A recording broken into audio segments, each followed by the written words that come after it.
Social media লাইভে সব জানিয়ে আত্মঘাতী হলেন এক শিক্ষিকা। এই ঘটনায় ভেঙে পড়েছে তার ছাত্রছাত্রীরা। কেন এমন সিদ্ধান্ত নিলেন তিনি? এই প্রশ্নের উত্তর তিনি নিজেই তার সোশ্যাল মিডিয়ায় জানিয়েছেন। আর তারপরই তিনি এমন মর্মান্তিক সিদ্ধান্ত নেন। টানা ২০ বছরের বেশি সময় ধরে যেখানে কর্মরত ছিলেন এই শিক্ষিকা। তবে এবার ওই স্কুলের বিরুদ্ধেই একাধিক অভিযোগ তুলে ভিডিও পোস্ট করে নিজের বাড়িতে আত্মঘাতী হলেন ওই শিক্ষিকা। পুলিশ সূত্রে খবর, মৃতের নাম জসবীর কৌর। স্কুলের শিক্ষিকার ওপর মানসিক নির্যাতন করার অভিযোগ উঠল কর্তৃপক্ষের বিরুদ্ধে। আর তার জেরে আত্মহত্যার পথ বেছে নিলেন বছর ৫৮-র ওই শিক্ষিকা।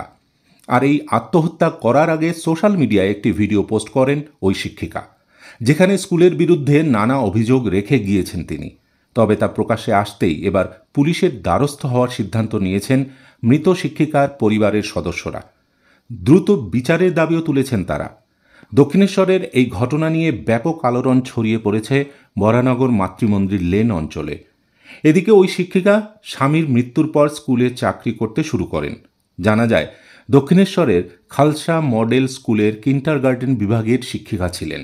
পোস্ট করা ভিডিওতে ওই শিক্ষিকার অভিযোগ, স্কুলে কাজের পরিবেশ নষ্ট করা হচ্ছে, নানাভাবে মানসিক নির্যাতন এবং হেনস্থা করছেন প্রিন্সিপাল এবং স্কুল পরিচালন সমিতির সদস্যরা। কাজ হারানোর আশঙ্কা থাকছে।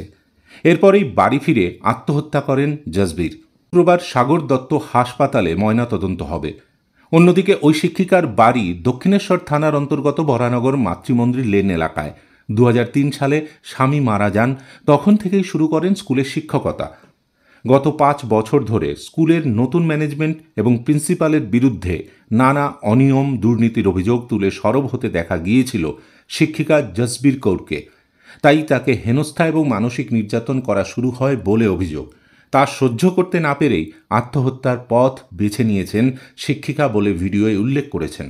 এই ভিডিও দেখেই বন্ধুদের সঙ্গে নিয়ে জসবীরের ফ্ল্যাটে যান তার ভাই। দরজা ভেঙে ঢুকে দেখেন শিক্ষিকার ঝুলন্ত দেহ।